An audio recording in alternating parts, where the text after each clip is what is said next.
Tā, paldies par doto vārdu. Mani sauc Līga Kirsteina. Es pārstāvu valsts kancelēju kā atbildīgo iestādi šī 4344 pasākuma uzraudzībā.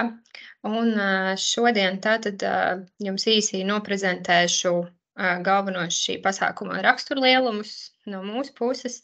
Un pēc tam jautājumu sadaļā šeit ir arī citi kolēģi no atbildīgās iestādes puses, ārvalstu finanšu instrumentu departamentā direktors Haralds Beicels un viņa vietniece arī Dace Baloda, tā kā viņi man pieslēgsies arī jautājumu daļā, ja būs kas precizējums.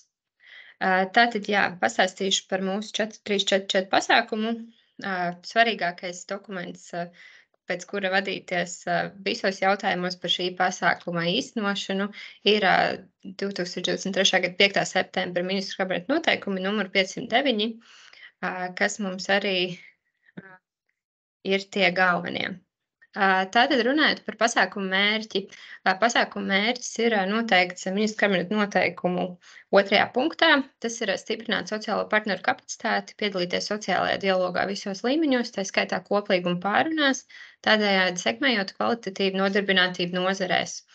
Un mērķi grupa savukārt 3. ministru kabineta noteikumu numur 509 punktā. Tas ir organizācijas, kas nodrošina darba devēju un nodarbināto interešu pārstāvniecību nacionālā līmeņa trīspusējā sociālā dialoga institūcijās. Tas ir Nacionālā trīspusējā sadarbības padomē un tās apakšpadomēs. Un mums šajā pasākumā ir paredzēta ierobežota projektu iesnieguma atlase un plānoti ir 2 finansējuma saņēmēji, kas mums ir Latvijas Brīvo arotbiedrību savienība un Latvijas darba devēju konfederācija.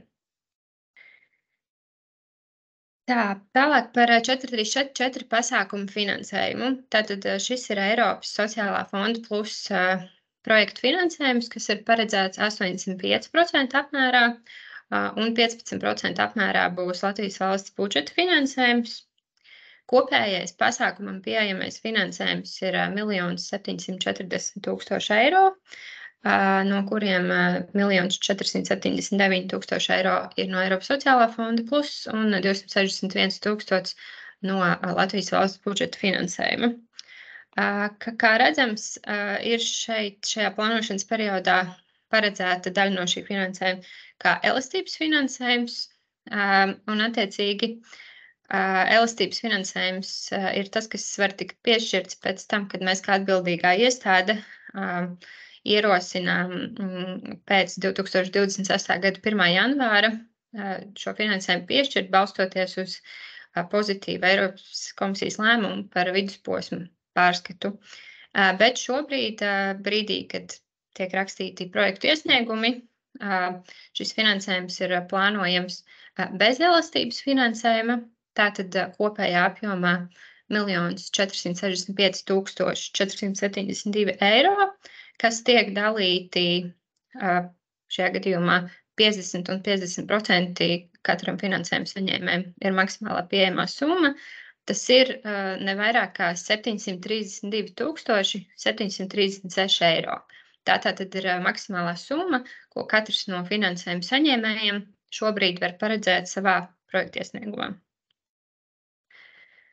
Tālāk ejot pie 4344 pasākuma rādītājiem, iznākuma rādītājs ir sociālo partneru skaits, kas saņēmuši atbalstu līdz 2027. gada 31. decembrim, kas ir arī pasākuma ieviešanas beigu termiņš. Un rezultātu rādītājs arī līdz šim pašam termiņam ir atbalstīto sociālo partneru skaits, kas sniedz atzinums vai priekšlikumus likumdošanas procesā un Eiropas semestra ietvaros. Jā, indikatīvi mēs tātad plānojam uzsākt pasākumu vēl šī gada 4. ceturksnī, bet saskaņā ar to laika grafiku, ko arī jūs kā projekta iesniedzēji esat saņēmuši, plānotā projekta vienošanos parakstīšana ir janvārī, līdz ar to, iespējams, tas varētu būt 24. gada 1. ceturksnis, kad tiks uzsākta projekta īstenošana, bet noslēgums, 27. gada 31. decembris. Tātad atbalstāmās darbības 4344 pasākumam ir noteiktas Ministra kabineta noteikuma numur 509 12. punktā. Kopumā tās ir 8.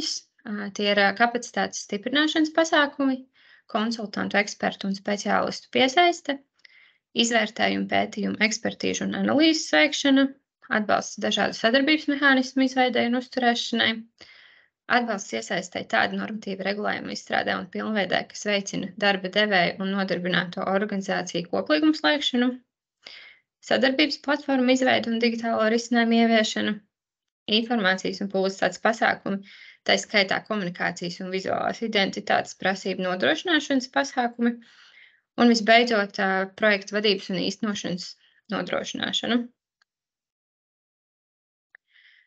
Tagad pāriešu jau pie informācijas, kas jums būtu noderīga tieši projekta iesnieguma izstrādē. Tas ir 4344 pasākuma projektu izmaksu pozīcijas. Tātad šobrīd, nezinu, vai ir jums jau bijusi iespēja KPVIS sistēmā apskatīt šo te projektu iesnieguma veidlapu, bet tur būs jums pieejams šobrīd šādas projektu izmaksu pozīcijas, kas ir sasaistīts un vai izriet no Ministru kabineta noteikumu punktiem, apakšpunktiem, un jums ir iespēja arī plānojot šīs izmaksu pozīcijas veidot, teiksim, apakšpozīcijas. Bet tagad izstāstīšu īsumā, kādas pozīcijas šobrīd jums būs projekta iesniegumā aizpildāms. Tātad tās ir pozīcijas, kurās jūs drīkstat plānot finansējumu katrs savā projektā. Tātad pirmā pozīcija 1.1 tās netiešās izmaksas, kas atbilst 15% no 2.1.1 un 3.1.1 punkta tiešiem attiecināmajām izmaksām. Tas ir tātad projekta vadības personāla atlīdzības izmaksas un projekta īstenošanas personāla izmaksas summētas, un tātad no tām 15%. Tālāk mums ir projekta vadības izmaksas, otrā lielā izmaksu pozīcija, zem kurām ir projekta vadības personāla atlīdzības izmaksas un pārējās vadības izmaksas. Tātad, 2.1.1 ir tieši šīs te atlīdzības izmaksas, un 2.2 punktu apakšpozīcijas, tur ir sīkāks sadalījums, tas ir tātad 2.2.1 darba vietas aprīkojums, tātad biroja mēbeļu, tehnikas, datorprogrammu licenšu iegādē vai nomai, tieši finansējuma saņēmēju projektu vadības personāla vajadzībām, un arī jaunu darba vietu radīšanai vai esošo darba vietu atjaunošanai paredzētās izmaksas. Tad ir 2.2.2 apakšpozīcija, kas ir iekšzemes komandējumu un dienestu braucienu izmaksas. 2.2.3 ārvalstu komandējumu izmaksas, joprojām attiecas šis tieši uz projektu vadības personālu. 2.2.4 transportā pakalpojumu izmaksas, kuras sadalās sīkāk apakšsadaļās, tātad 2.2.4.1 un 2.2.4.2. Pirmais no tām ir degvielas izmaksas viegliem transporta līdzeklim un reģionālās starppilsētu nozīmes un reģionālās vietējās nozīmes sabiedriskajā transporta izmaksas. Šīs izmaksas ir attiecināmas atbilstoši Finanšu ministrijas metodikai par vienas vienības izmaksu standarta likmes aprēķinu 1 kilometram īsumā. Šeit pilnais nosaukums. Un 2.2.4.2, tātad pārējās transporta pakalpojumu izmaksas, kas neatbilst šim te pirmajam punktam. Tālāk ir trešā izmaksu pozīciju sadaļa, tās ir projekta īstenošanas personāla izmaksas. Es vēlreiz varbūt neatkārtošos, jo sakrīt šīs pozīcijas ar projekta vadības personāla izmaksām. Visas apakšpozīcijas ir tās pašas, kas vadības personālam. Un visbeidzot ir tātad informatīvo un publicitātes pasākumu izmaksas. Tās ir tātad divu veidu. Vienas ir komunikācijas un vizuālās identitātes prasību un nodrošināšanas pasākumu izmaksas, atbilstoši MK noteikumu 14.2.7 apakšpunktam. Vienkāršot sakot, tās ir izmaksas Eiropas Savienības fondu, atbilstoši Eiropas Savienības fondu prasībām šīs te publicitātes, komunikācijas, vizuālās identitātes nodrošināšanai paredzētās izmaksas. Un otrs ir 10.2 izmaksu pozīcija, kas ir citas informatīvo un publicitātes pasākumu īstenošanas izmaksas, kas ir saistītas ar šī pasākuma tematisko mērķi. Tālāk ir 13. izmaksu pozīcija, kas ir pārējās projekta īstenošanas izmaksas. Tas ir tātad 13.1 pakalpojumu uzņēmumu līgumu izmaksas. Diezgan tāda visaptveroša pozīcija, kas saistās ar jebkādiem pasākumu ietvaros jūsu plānotajiem pakalpojumu uzņēmumu izmaksām. Tad ir 13.2 pozīcija pasniedzēju, konsultantu, ekspertu un citu speciālistu atlīdzības, atbilstoši MK noteikumu 14.2.2 apakšpunktam. Tad ir 13.3 mācību pasākumu organizēšanas izmaksas, tātad tieši no jūsu puses organizētu mācību pasākumu izmaksas, ja tādas ir paredzētas.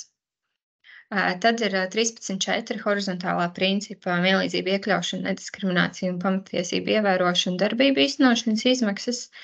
Par šo te horizontālā principu ieviešanu webināru turpinājumā sīkāk pastāstīs Labklājības ministrijas kolēģi. Tur es šobrīd sīkāk neizvērsīšu, bet un 13.5 ir transporta pakalpojumu izmaksas. Tās ir tātad jau vadības un īstenošanas personālam bija paredzētas transporta pakalpojumu izmaksas. Šīs ir paredzētas, teiksim, cita projekta ietvaros ieviešama pasākuma vajadzībām, ja rodas nepieciešamība nodrošināt transporta pakalpojumus kādam citam, ne tikai projekta vadības un īstenošanas personālam. Un visbeidzot, šajā pasākumā ir plānots arī neparedzētās izmaksas, kas ir līdz 2% apjomā, atbilstoši no MK noteikumu 16. punktam. Turpinājumā, es gribēju īpaši varbūt uzsvērt attiecībā uz vērtēšanas kritērijiem, kas paredzēti šī pasākuma projekta iesniegumu atlasē. Tātad, vērtēšanas kritēriji un to piemērošanas metodika, ja jums ir bijusi iespēja iepazīties, tad tur bija gan vienotie kritēriji, gan vienotie izvēles kritēriji un specifiskie atbilstības kritēriji. Par vienotajiem un vienotajiem izvēles kritērijiem es šodien nestāstīšu sīkāk, to jūs noteikti varat iepazīties šajā te metodikā, bet es gribēju uzsvērt tieši specifiskos atbilstības kritērijus, jo tie tika izstrādāti tieši 4.3.4.4 pasākumam. Izstāstīšu par tiem, jo tie būs ļoti būtiski projektu vērtēšanas procesā. Tātad specifiskais atbilstības kritērijs numurs tam ir 3.1, ir tāds, ka projekta iesniegumā aprakstītais projekts tiks īstenots atbilstoši sociālās aizsardzības un darba tirgus politikas pamatnostādnēs 21. un 27. gadam noteiktajiem mērķiem un citiem Eiropas Savienības un nacionālajiem tiesību aktiem, kurus skar darba devēja intereses un darba ņēmēja intereses, tā skaitā Eiropas semestra ietvaros, kā arī veicinās Eiropas parlamenta un padomes direktīvā numur 2022/2041 par adekvātām minimālajām algām Eiropas Savienībā noteikto mērķu sasniegšanu attiecībā uz koplīgumu sarunu veicināšanu par algu noteikšanu.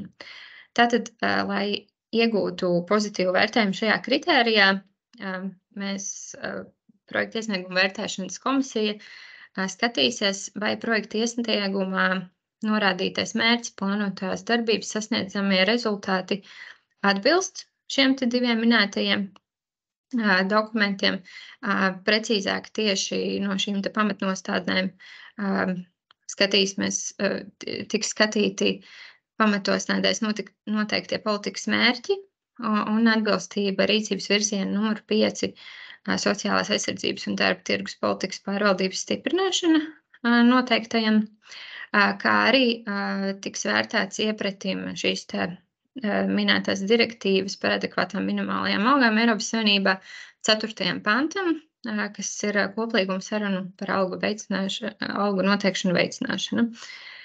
Tā kā jā, un, protams, kā jau arī bija minēts pašā kritērijā, tad jā, jebkādi citi veicinoši mērķi.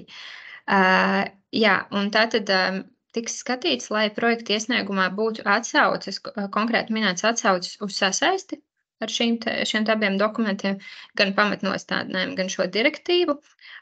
Un, teiksim, kāpēc es ļoti vēlētos uzsvērt šo, tāpēc, ka pašā projekta iesniegumā nebūs, teiksim, specifiski aizpildāms atsevišķs lauks.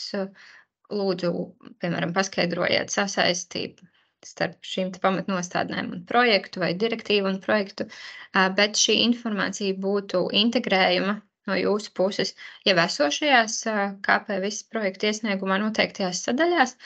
Un, jā, mēs ieteiktu šo informāciju integrēt projekta aprakstā, kas ir viena no KP viss projekta iesnieguma sadaļām. Tieši tur arī būtu tad jāapraksta sīkāk projekta iesniegumā un projektu sasaiste ar šiem diviem specifiski atbilstības kritērijā noteiktiem dokumentiem vai vēl kādiem papildus dokumentiem, kas šeit bija minēti.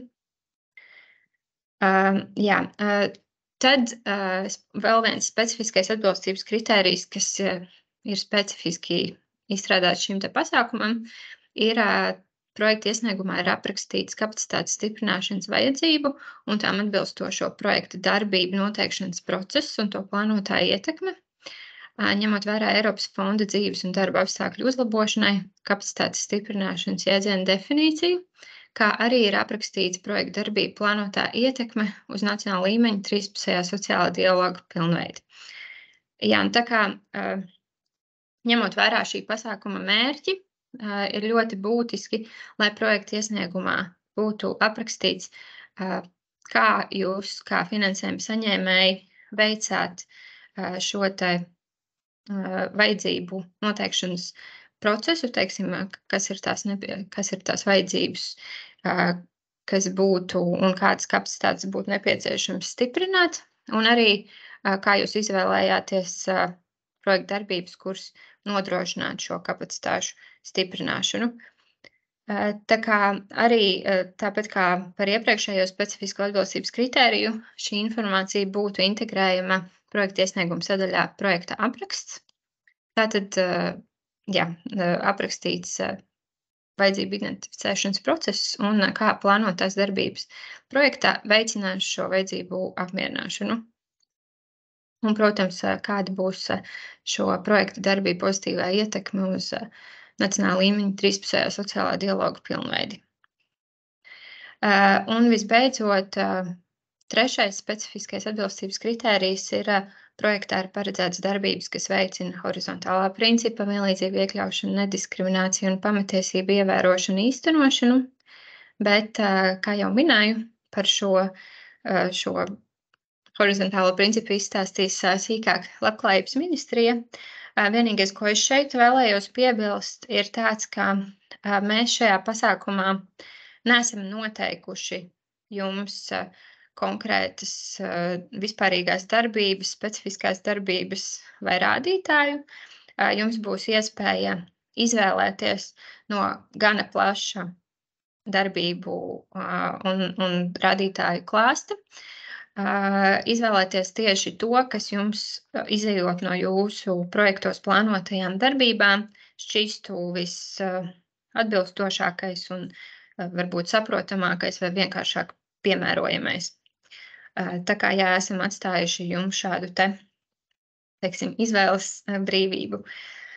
Jā, un šīs darbības un rādītāji būs jāizvēlas projekta iesnieguma sadaļās, darbības un rādītāji.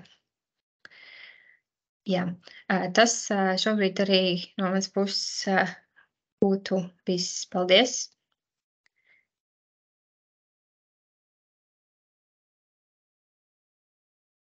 Paldies, Līga. Tad Labklājības ministrijas kolēģis, vārds jums. Jā, labdien! Es esmu Agnes Gaila no Labklājības ministrijas, un es sākšu, un man kolēģi Ines Vilcēna tad pārņems tālāk prezentācijas. Dalīšos ar ekrānu.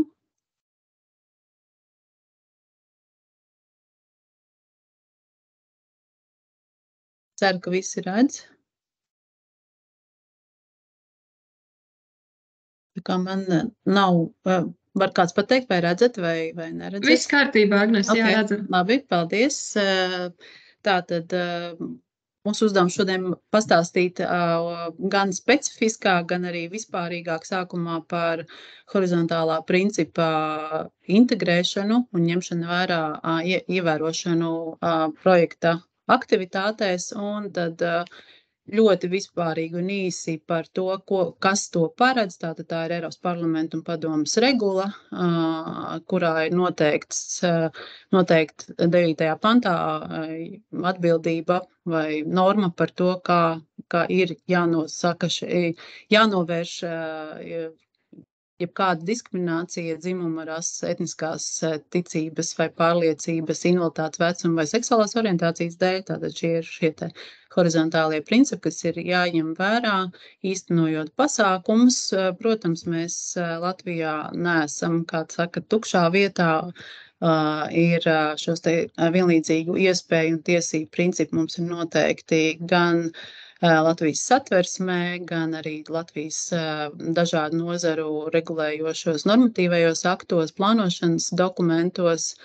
Un, ja konkrēti jau par dažādiem diskriminācijas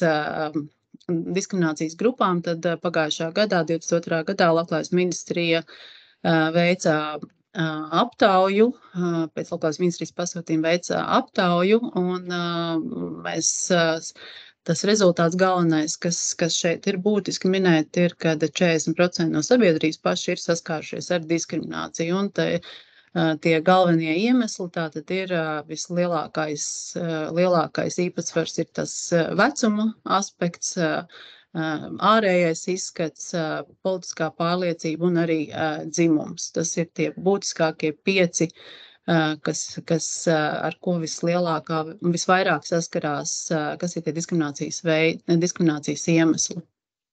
Un par katru ļoti īsi galvenais, par ko dzimuma līdztiesības kontekstā ir būtiski runāt un uzsvērt, un domājot arī par šī te konkrētā pasākuma finansējuma saņēmējiem un attiecīgi arī īstenojamajiem pasākumiem, tad būtiski ir uzsverami ir vairāk izaicinājumi par īpaši, kas vērsts uz darba tirgu un dzimuma līdztiesības aspektiem, tātad gan,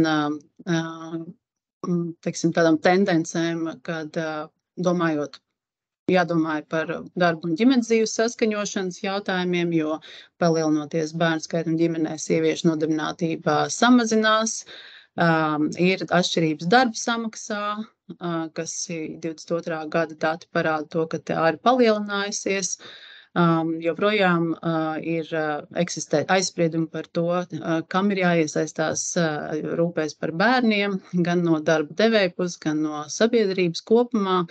Un kas vēl būtu īpaši svarīgi, ko mēs arī redzam no pagājušā gada statistikas apsakojuma par vardarbības izplatību Latvijā, īpaši, kam būtu jāpievērš uzmanība, ir arī ar to, šāda tendence kā seksuāla uzmakšanos vai pazemošana darbā, kas, kā rāda dati, sievietes ar to sastopās biežāk.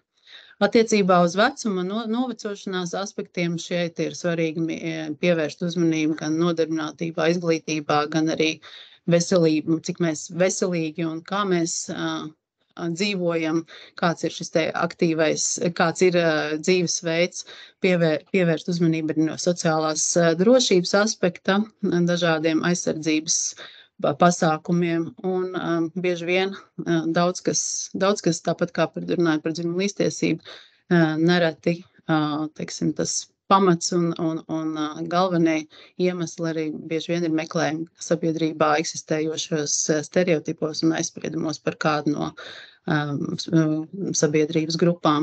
Runājot par etnisko piederību, fondu kontekstā mēs īpaši šeit ir jārunā par Romu aizsardzību un par to, kādas ir viņu iespējas un nodarbinātībā un izglītībā attiecībā uz seksuālu orientāciju.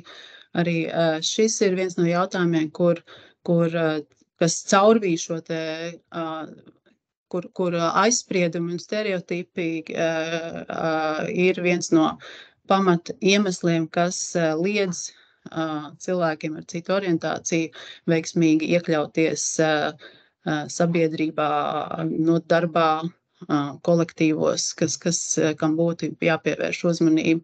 Un par invaliditāti un dažādiem funkcionāliem traucējumiem domājot, arī persona ar invaliditāti, tā ir viena no tādām lielajām grupām, kam ir jāpievērš uzmanība gan domājot par nodarbinātību, gan izglītību. Un šeit ir īpaši svarīgi šie te dažādie traucējumu veidi, kam ir jāpievērš uzmanībā, lai, teiksim, tas, ko mēs vēlamies, lai būtu iespējams gan piekļūt gan pakalpojumiem, gan iekļauties veiksmīgi darba tirgu, būtu ņemts vērā, lai šie dažādie šķēršļi pēc iespējas tiktu novērsti un mazināti. Un tālāk kolēģi Ines turpinās. Paldies! Labdien! Turpinot Agnes stāstīto, arī pie šī slaida nepakavēšos, jo Līga jau pastāstīja par šo vērtēšanas kritēriju. Attiecīgi pārējām pie darbībām, un ministru kabineta noteikumos ir noteikts, ka projektā ir jāparedz 3 vispārīgas darbības, kuras aptver un attiecas uz projekta vadības un īstenošanas personālu, uz informācijas un publicitātes pasākumiem, kā arī uz publiskajiem iepirkumiem, un šeit runa ir par sociāli atbildīgu iepirkumu. Un jāparedz 3 specifiskas darbības, kuras īpaši veicina vienlīdzīgas iespējas iekļaušanu un pamattiesības, kā arī ir jāparedz viens horizontālā principa rādītājs, kurš ir konkrēts un izmērāms un atbilstošs projektā īstenojamām specifiskajām darbībām. Vispārīgo darbību piemēri attiecībā uz projekta vadības un īstenošanas personālu tad ir liels uzsvars liekams uz to, ko jau Agnes arī minēja, tātad tā ir darba un ģimenes dzīves līdzsvara nodrošināšana, piemēram, elastīgs darbs, nepilna darba laika nosacījumi, vienlīdzīga darba samaksa, vienlīdzīgas karjeras izaugsmes iespējas, piemēram, tā ir apmācība, komandējumi, braucieni, pieredzes apmaiņas, vienlīdzīga bonusu sistēma, tātad tas ir arī apstākļus, kur ir jāparedz šīs vienlīdzīgās iespējas.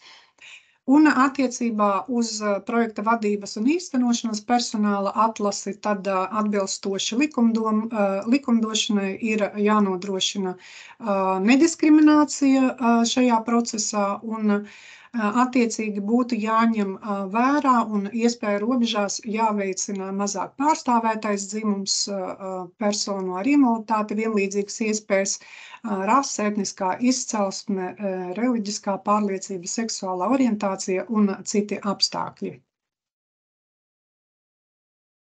Attiecībā uz informācijas un publicitātes pasākumiem tātad ir 3 pasākumu veidi, kurus arī tālāk sīkāk iztirzāšu. Tātad tā ir informācija publiskajā telpā, klātienes un tiešsaistes pasākumi, vides reklāma un dažādi drukātie materiāli. Par informāciju publiskajā telpā. Arī šeit ir piemērojamas vispārīgās horizontālā principa darbības un Pirmā no tām attiecas uz informācijas saturu, kurš vienmēr ir rūpīgi jāizvērtē un jāizvēlas valoda un vizuālie tēli, kas mazina diskrimināciju un stereotipu veidošanos par kādu no dzimumiem, personām ar invaliditāti, reliģisko pārliecību un citiem diskriminācijas pamatiem. Attiecīgi, informācijas saturs tīmeklī arī ir jānodrošina piekļūstams, izmantojot vairākus sensoros kanālus, un arī tas ir atbilstoši standartiem, un arī pat spēkā stājušai preču un pakalpojumu piekļūstamības direktīvai. Un attiecībā uz tolerances un iecietības veicināšanu, tātad jebkuros publiskajā telpā informācija, kur ir iespējams pievienot komentārus, tātad ir rūpīgi jāseko, jādzēš un jāziņo par cieņas aizskaršanas, naida runas, naida kurināšanas digitālajā vidē gadījumiem. Un vēl viens pasākums, kas ir ļoti ieteicams, lai sasniegtu plašāku sabiedrību, tā ir informācija vieglajā valodā. Protams, izvērtējam šīs informācijas apjomu, bet tā ir arī labā prakse, kad ne tikai iestādes tīmekļa vietnē ir pamata informācija par iestādi, bet arī projekts par saviem pasākumiem, saviem mērķiem informēt sabiedrību arī vieglajā valodā. Jo šeit nav runa tikai par personām ar garīga rakstura traucējumiem, tie arī ir seniori un personas varbūt ar zemākām digitālajām prasmēm, zemāku izglītību, un attiecīgi arī šai sabiedrības daļai būtu pieejama saprotama informācija. Jā, es cenšos pāriet uz nākamo slaidu, bet man neklausa. Jā, sanāca. Attiecībā uz klātienes un tiešsaistes pasākumiem arī ir atsevišķi pasākumi, kuri ir ieteicami un šādā veidā veicināt šo informācijas piekļūstamību. Tā ir pasākumu tulkošana zīmju valodā, reālaika transkripcija. Šie pasākumi katrā ziņā nav obligāti un ikvienā pasākumā, bet ir jāizvērtē mērķa grupas apjoms, tātad tas samērīgums. Jā, ir jāapzina mērķa grupa, un ja šāda vajadzība ir, un tātad tie pasākumi ir nodrošināmi. Individuālās indukcijas cilpas personām ar dzirdes traucējumiem palīdzēs šīm personām uztvert saturu un piedalīties pasākumā. Šīs cilpas ir domātas vairāk tādiem publiskiem pasākumiem, piemēram, konferencēs, lai novērstu esošos āra trokšņus un ļauj tātad šiem cilvēkiem labāk uztvert dzirdēto.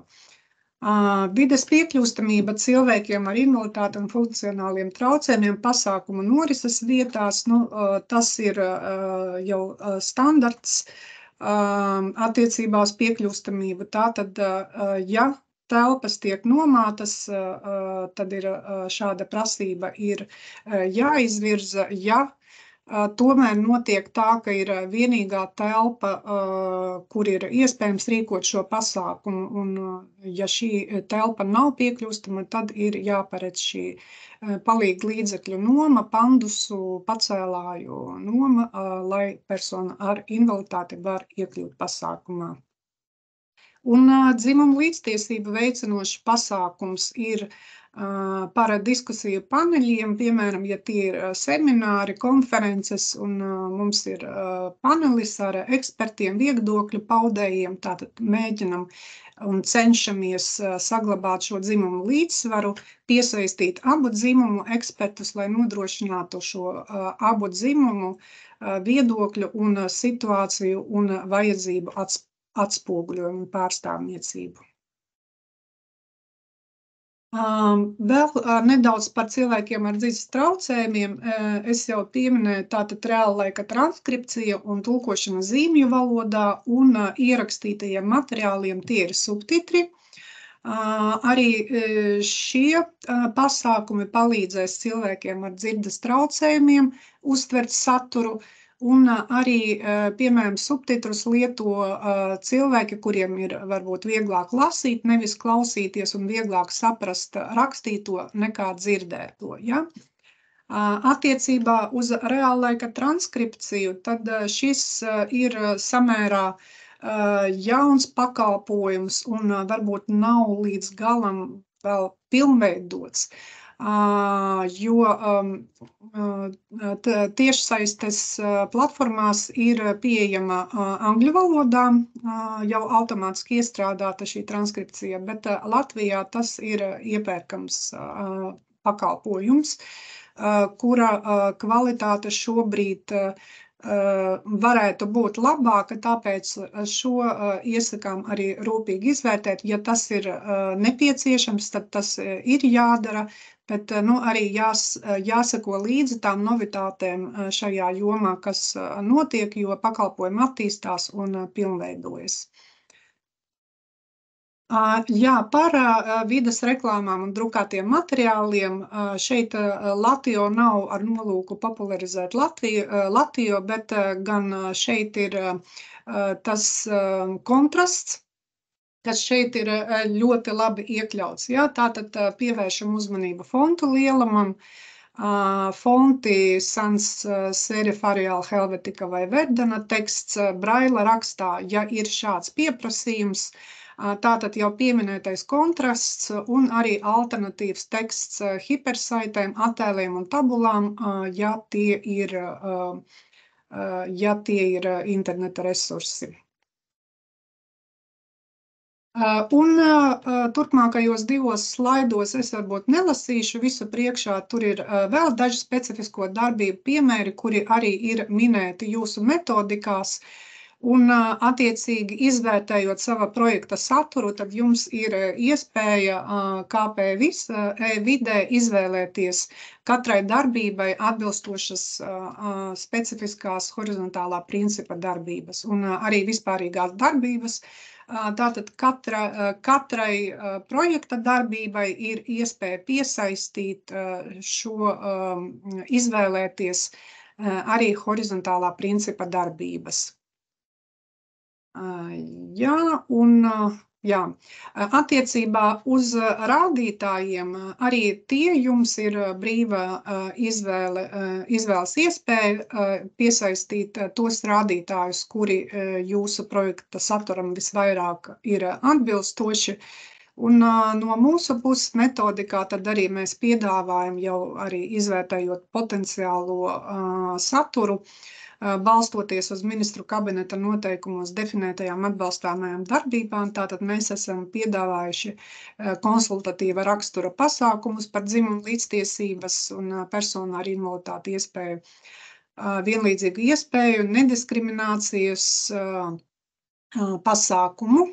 Tātad šīs konsultācijas var nodrošināt, piemēram, vai no semināru saturu, apmācību programmu saturu, izstrādājot, plānojot komunikācijas aktivitātes. Tātad ir ieteicamas šīs konsultācijas.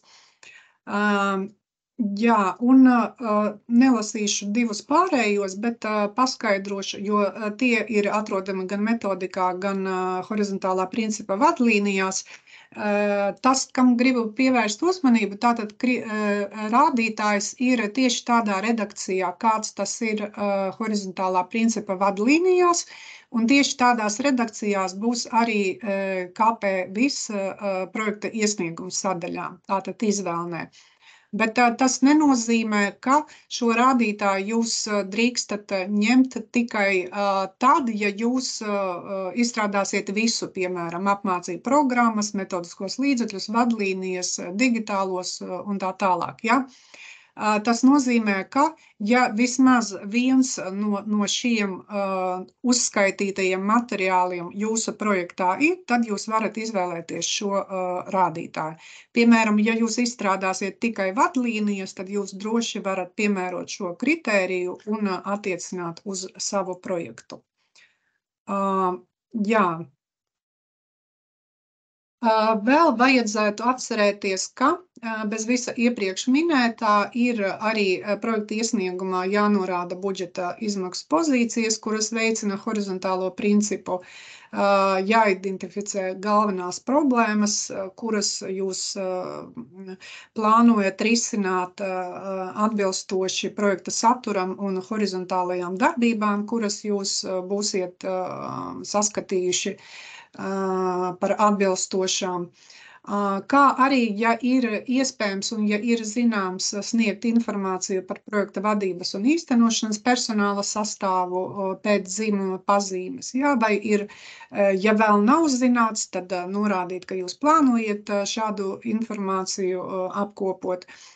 Un arī projekta iesniegumā ir sagaidāms, ka tiks paskaidrots, kā projekta vadībā un īstenošanā tiks nodrošināta šī nediskriminācija. Ja? Tātad caur šīm specifiskajām darbībām, ievērojot likumdošanu un kā nu vēl projekts saskata, ka var veicināt. Jā. Tas arī bija viss no mūsu puses. Ja ir jautājumi, mēs uz tiem atbildēsim. Pagaidām paldies.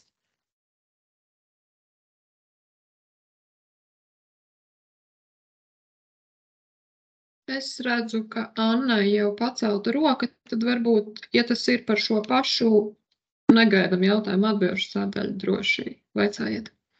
Jā, paldies. Jā, jautājums Labklājības ministrijai tieši par horizontālu principu ietveršanu projektā. Skaidrs, ka šīs projekts vērsts uz sociālo partneru kapacitātes stiprināšanu. Neapšaubāmi horizontālais princips arī ir ļoti svarīgs šajā kontekstā, bet vai minētā jūsu prezentācija nozīmē, ka mums katrai savai darbībai, kuri veiksim projektā, obligāti jāparedz virkne ar horizontālu principu ievērošanas nosacījumiem, pieņemsim, kā mēs to pašlaik redzam, jebkura informācija jādublē vieglajā valodā, ja mēs organizējam pasākumu, ir vajadzīgs turdot tulks, ir vai nav cilvēks, kam tas ir nepieciešams. Bišķiņ lūdzu paskaidrojiet, cik mums ir iespēja, to mēs saprotam, bet cik tas ir obligāti un kādi ir šie nosacījumi? Jā, paldies par jautājumu. Es savā prezentācijā tieši tam arī pievērsu uzmanību, ka tas nav obligāts vienmēr un visur, bet ir jāizvērtē vajadzības. Piemēram, ja jūs rīkojat nelielu semināru, kura apziniet mērķa grupu un ziniet vajadzības. Ja? Piemēram, sūtot uzaicinājumu, jūs uzdodiet jautājumu, vai jums ir īpašas vajadzības, vai ir nepieciešams papildus atbalsts. Ja? Un, ja tāds ir, lūdzam sazināties ar rīkotāju. Konferencēs arī tā jau ir pilnīgi ierasta prakse, kad nav zināma šī auditorija, arī pieteikšanās anketās, līdzīgi kā mēs jautājam, vai jūs esat veģetārietis vai bezglutēna pārtikas lietotājs, tieši tādā pašā veidā mēs iekļaujam jautājumu par to, vai jums ir nepieciešams īpašs atbalsts vai īpašas kādas vajadzības attiecībā uz šīs konferences apmeklēšanu. Tas, kas attiecas, jā, es saklausīju vairākus jautājumus, uz visiem uzreiz arī atbildēšu. Un tas, kas attiecas uz projekta iesnieguma aizpildīšanu, obligāti nav jāparedz pilnīgi visām darbībām, ja? Bet maksimāli ir jāiekļauj darbības, tātad 3 vispārīgas, 3 specifiskās un 1 rādītājs. Tātad jūs paši saskatiet, kur uz kādām darbībām. Pieņemsim darba samaksas veicināšana, protams, vienlīdzīgas darba samaksas veicināšana var tikt attiecināta uz projektu personālu, ja?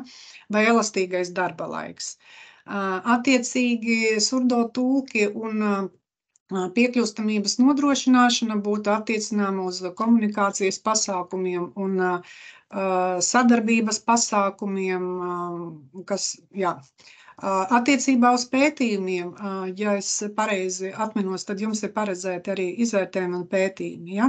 Tātad atceramies, ka pētījumos iekļaujam iespējamos dalījumus dzimumu, dalījumā pēc dzimuma, ja ir iespēja apzinām citas mērķa grupas, kas ir pakļautas diskriminācijas riskam, protams, šī jūsu izvērtējuma kontekstā. Ja?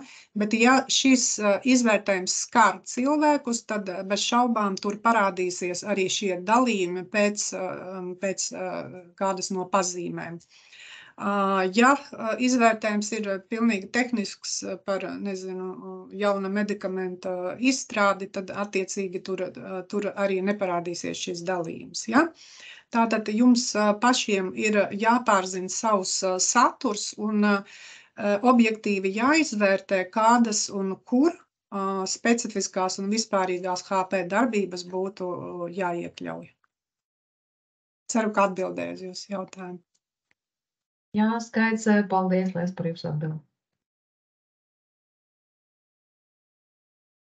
Paldies. Tad es teiktu, ka šobrīd pieslēdzamies noslēdzošajai prezentācijai par projektu iesniegumu iesniegšanu un sagatavošanu. Vai otrādā secībā vispirms sagatavošanu, tad iesniegšanu?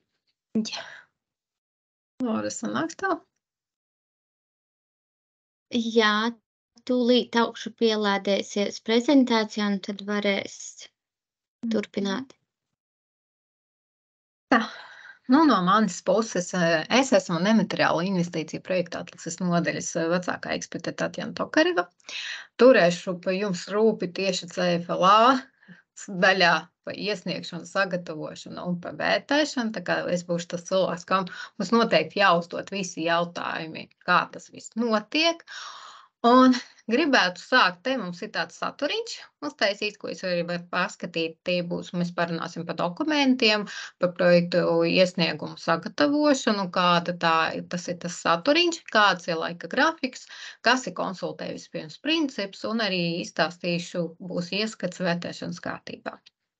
Es tagad saprotu, ka jums bija 2 prezentācijas no valsts kancelēs puses, no Labklājības ministrijas puses, bet iespējams tagad tāds apjukums, kā to visu salikt vienā projekta iesniegumā. Tā kā mums ir galvenais saprast, kā visi dokumenti savā starpā ir sasaistīti, un vislabākā gadījumā būtu, ka jūs no sākuma arī paņemtu visus šos dokumentus, lai pielādētu, piemēram, savu kaut ko uz datoru, un pārlasīt. Un tā kā visi šie dokumenti tā kā ir sasaistīti, tā kā arī tikai tie dokumenti arī palīdzēs jums izveidot projektu iesniegumu.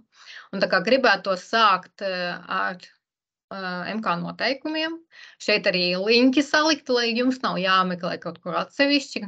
Tā kā droši variet šeit spiest, arī jums būs pieejama šī prezentācija, tā kā droši spiedīsiet un redzēsiet un lasīsiet, tā kā MK noteikumos, kā jau valsts kancelēs pārstāvis stāstīt, būs gan pastāstīt par darbībām, par izmaksām, ko jūs varat plānot, kā jūs varat plānot, tā kā tur viss ir norādīts. Tad mūsu mājaslapā es arī saliku linkus, var apskatīties gan atlases nolikumu, kur tā kā norādīts gan to pašu laiku, gan vērtēšanas kārtību, gan tos pašus pielikumus, kas ir jāpievieno. Šeit ir arī pievienots projekta iesnieguma vērtēšanas kritēriji. Tie kritēriji, pēc ko mēs skatāmies un vērtēsim jūsu projektu. Projekta iesniegums aizpildīšanas metodika, kas tiek veidota no tiem pašiem kritērijiem, no MK noteikumiem, citas dokumentācijas un arī līgums par projektu īstenošanu. Tur arī pievienot saitu uz KP visu, lai jums nav nekas jāmeklē. Tur arī saitu uz MK noteikumiem tiem pašiem, un tur arī būs informācija, kā atrast mani un kā ar mani sazināties.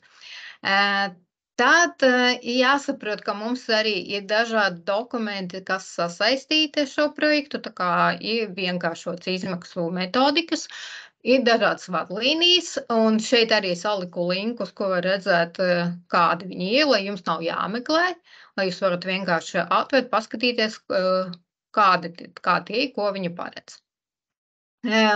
Jums arī tikko stāstīts bija par HP, par visiem rādītājiem, un atkal, lai nav jāmeklē kaut kur, salikts links, lai varētu apskatīties, vēlreiz pārlasītu, varbūt kaut ko arī iekļaut arī savā projekta iesniegumā, kā mēs zinām, to ir paredzēts.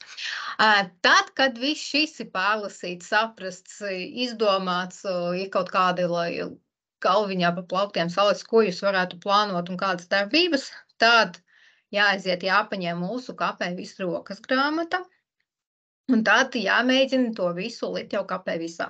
Protams, to var darīt arī paralēli. Nav jau teiks, jo mums arī KP visā visas sadaļas un no aizpildīšanas metodikas parādās arī KP viss pie katras sadaļas. KP visā šīs projekts tā kā būtu jāiesniedz līdz 24. novembrim. Jūs varat to sniegt visu dienu līdz 23:59. Šeit arī es pieliku vēlreiz linku uz KP visu rokas grāmatu un atlases nolikumu, otro pielikumu, kur tas aizpildīšanas metodika. Jāsaprot, ka mēs darbojamies tā kā Latvijā, tad tur ir mazliet vienkāršāk pieslēgties. Ja kāds no jums aizbrauks ārpus Eiropas Savienības, tad tur ir tā kā laiki, kuros KP viss nestrādās. Šeit es arī ieliku, kā izskatās no KP visas puses šīs projekts, un tur arī augšā var nospiest un paskatīties rokas grāmatu, un arī pieteikt paziņojumu, ja kaut kas nestrādā. Bet vienīgais, ja kaut kas, kā jums šķiet nestrādā, varbūt labāk tad uzdot jautājumu no sākuma man, varbūt mēs vienkārši kaut kā viens to otru nesapratām un viss tur tā kā darbojās, mēs varam paskatīties no savas puses, bet ja kaut kas tā kā nestrādās, noteikti šeit var pieteikt arī paziņojumu KP viss izstrādātājiem, tā kā mūsu sadaļai KP viss darbiniekiem. Tā kā arī strādājot KP viss, šeit augšā var redzēt projekta iesniegšanas termiņu, tā kā tu ir kontroli pa dienām norādīts, cik ilgi jūs vēl varat strādāt, ir visas sadaļas, un kā es arī teicu, pie katras sadaļas ir tāds jautājums zīmju variantā, var nospiest tur un paskatīties, viss tas ir paskaidrošais paziņojums, kas izriet no projekta aizpildīšanas metodikas. Tā kā gan var nevērt visu laiku vaļā aizpildīšanas metodiku, jo vienkārši paskatoties uz šo jautājumu zīmi, tur tā kā viss parādīsies arī. Bet, varbūt kādam vieglāk tomēr atvērt paralēli un skatīties. Tā, un tad kam jāpievērš uzmanību, ka jau tiek stāstīts, ka visi projektai sasaistīti savā starpā, un tā kā darbības sasaistīts ar rādītājiem, ar laika grafiku, ar izmaksām, un arī ar tām pašām HP. Tad šeit es mazliet mēģināju salikt kopā, ko un kā jūs varat plānot. Varbūt ļoti sīki šeit nelasīšu, jūs varēsiet pārskatīt, bet galvenais saprast, ka darbības tā kā ir jau noteiktas MK noteikums 12. punktā. Darbībām jūs varat veidot apakšdarbības noteikti. Nav jāatstāj viena vesela darbība, ko jums grūtāk būs aprakstīt.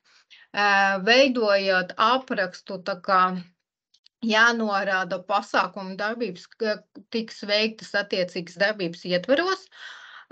Būtu labi, ja būtu, tā kā es rakstīju, ko mēs skatīsimies ļoti tā sīki, tā kā mums svarīgi, cik precīzi definēts apraksts, cik tas ir pamatoti, vai tas izriet arī no tiem pašiem MK noteikumiem un kritērijiem. Un vēl pieliku klāt, kam jāpievērš uzmanība, veidojot šīs darbības. Tad jāsaprot, ka visas darbības jāsasaista ar rādītājiem. Arī norādīja, ka jānorāda skaitlisko izteiksmi un mērvienību. Pie rādītāja var arī atzīmēt, vai tas ir iznākuma rezultātu, vai tas ir tomēr HP. Veids atzīmes projekta īstenošanas grafikā. Tad arī jāsaprot, ka, ja jūs aprakstā, ka jūs, piemēram, kaut kāds pasākums plānots no līdz, tam arī jābūt sasaistītam ar to, kas ir norādīts laika grafikā. Laika grafikā norādās pa ceturkšņiem, bet pie darbības apraksta jūs jau varat norādīt, piemēram, konkrēti dienu, mēnesi, kad notiks, piemēram, kaut kāds pasākums. Tad tas viss tiek sasaistīts ar izmaksu pozīciju. Un arī tiek pievienots HP, tad jums ir plānots 3 vispārīgie, 3 specifiskie, ko jums jau tikko stāstīja Labklājības ministrija. Tad kam vēl jāpievērš uzmanība, kā jau stāstīja arī vēl kancelētiem, tad kancelēs pārstāvis mazliet tā kā arī pastāstīšu vēlreiz, kam jāpievērš uzmanība, tad tā kā mēs vērtējam pret kritērijiem, tad ja kritērijai noteiks, ka šai informācija ir jāparādās, tad šai arī informācija jāparādās projekta iesniegumā. Un tad plānojot, tā kā aprakstot, jums jānorāda mērķi, darbībās, rezultātos, to, kas ir prasīts no kritērijiem. Šajā gadījumā ir konkrētas lietas, kas tiek prasīts, šeit ir norādīja, un tad jāsaprot, ka veidojot darbības, veidot to aprakstu, kopīgi aprakstot projektu, tam visam jābūt sasaistītam. To pašu, kam pievērst uzmanību projekta īstenošanas projektā, ir plānot pasniedzēju konsultāti eksperti un citi speciālisti, un arī MK noteikumus ir norādīts, kādām darbībām šo speciālistus tā kā var piesaistīt, un atkal vērtējot projektu, mēs skatīsimies, vai nav tā, ka šie speciālisti, piemēram, tika pieaicināti kādu citu darbību ietvaros, kas tā kā neizriet no MK noteikumiem.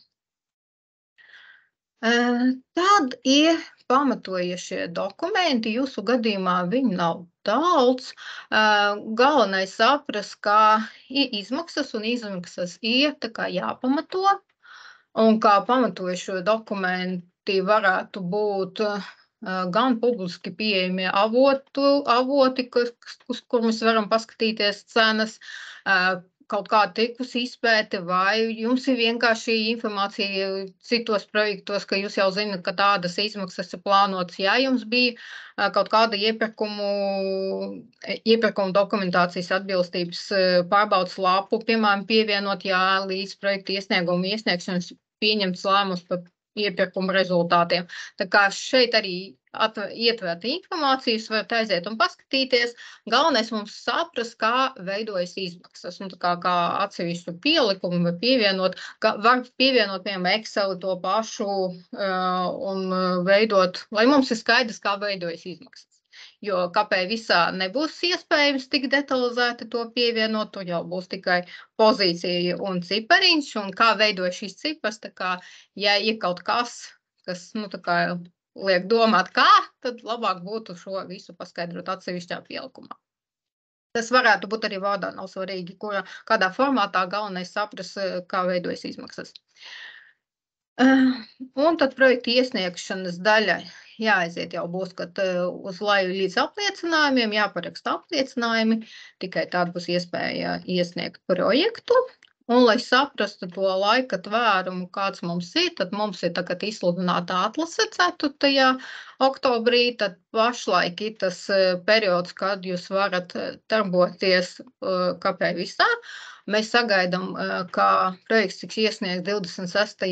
oktobrī priekšizskatīšanā, tad mēs viņu vērtēsim vismaz, tad cerēsim 10 dienu laikā mēs visu paspēsim, tad mēs iedosim jums savus komentārus. Tad jūs varēsiet vēlreiz labot un iesniegt, tad notiks vērtēšana un lēmumu pieņemšana. Tad jāsaprot, kas ir tas konsultē vispirms princips no mūsu puses, tad ko nozīmē tā priekšizskatīšana. Tad mēs saņemsim to jūsu iesniegumu, mēs viņu izskatīsim, un mums būs iespējas tā kā norādīt jums tos komentārus, un jūs varēsiet, ja būs nepieciešams šajā posmā, vēl palabot projektu pēc būtības. Tā kā iespējams, ka šajā posmā vēl kaut kas ir būtiski labojams.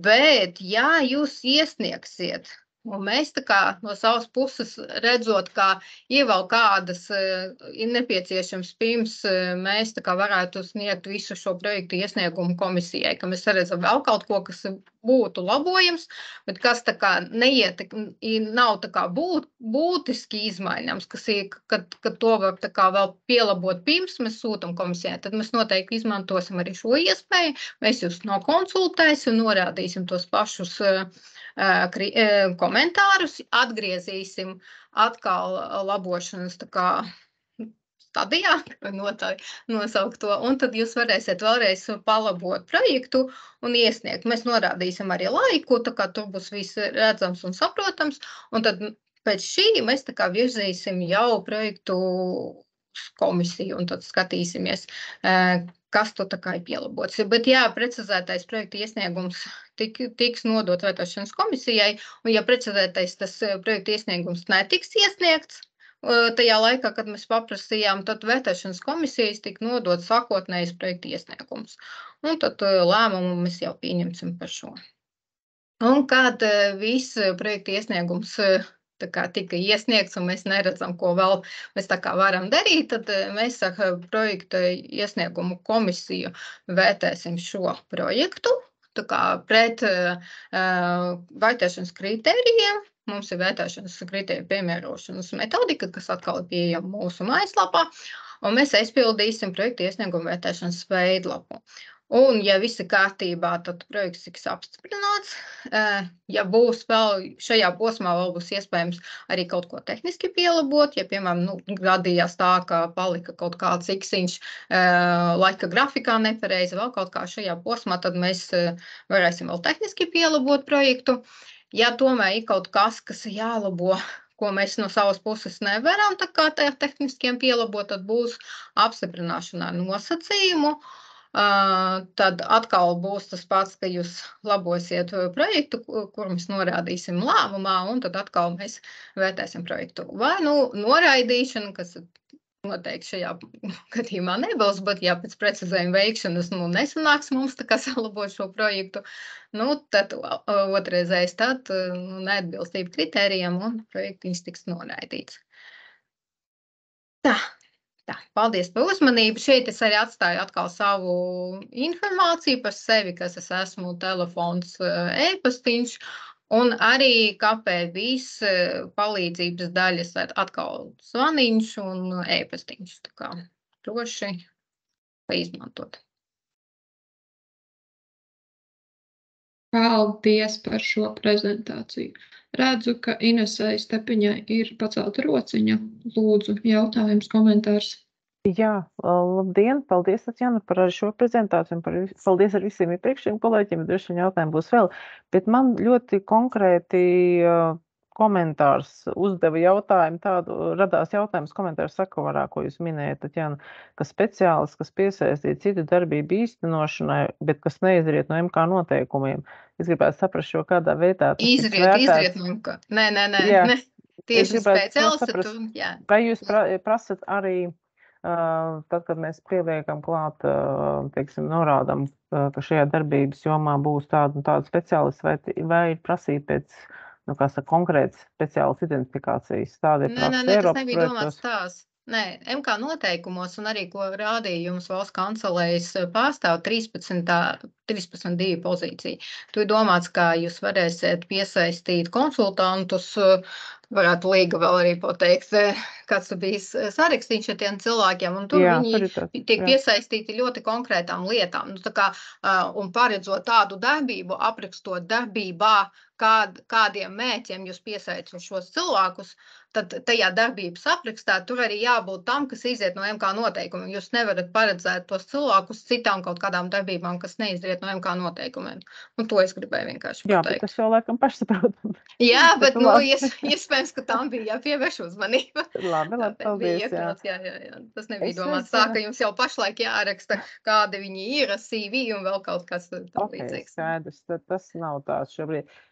Vai šobrīd tas jautājums būtu šeit, vai tomēr pie kādiem citiem kolēģiem, jo pašā sākumā, te varbūt ne Tatjanai, bet tas tiešām jautājums, kam par šo elastības finansējuma nosacījumu, kā tas praktiski tiks īstenots, varbūt pāris vārdus var vairāk mums pastāstīt, vai varbūt atsūtīt kādu papildus informāciju pēc tam, bet es nezinu, kā to adresēt Līga, to sākotnēji laikam prezentēju.